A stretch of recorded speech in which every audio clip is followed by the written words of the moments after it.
So what's up mga keepers, good morning. Ito sold out na kay sir, may freebie siyang tatlong jubi na 3 weeks old. Santri ng PKBM sold out sa atin.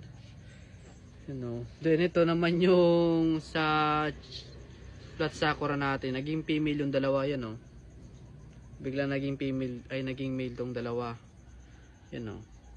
Female to nung una ngayon naging male na. Kaya yung mga may female dyan, comment kayo dito sa comment section. Kuha ako mga 2 pieces na female nito. Breed ko na lang to, solid ito. Naging male pa, tatlong male tuloy. Kaya sinamahan ko muna ng female layer tail. Then yung mga fry natin darating ngayon yung BBS na order natin para dito sa mga fry natin,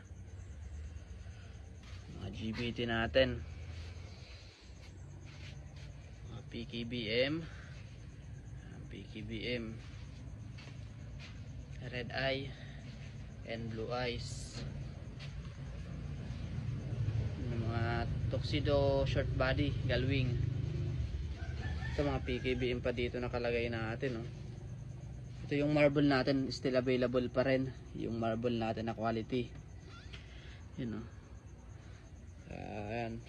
Yung akar natin dito na rin natin dinagay. Sinama natin sa mga parents nila. Mga fry, medyo malaki na rin.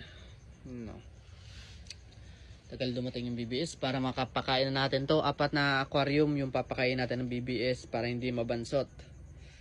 Sobrang dami niyan. Then dun pa, mayroon pa dito mga fry.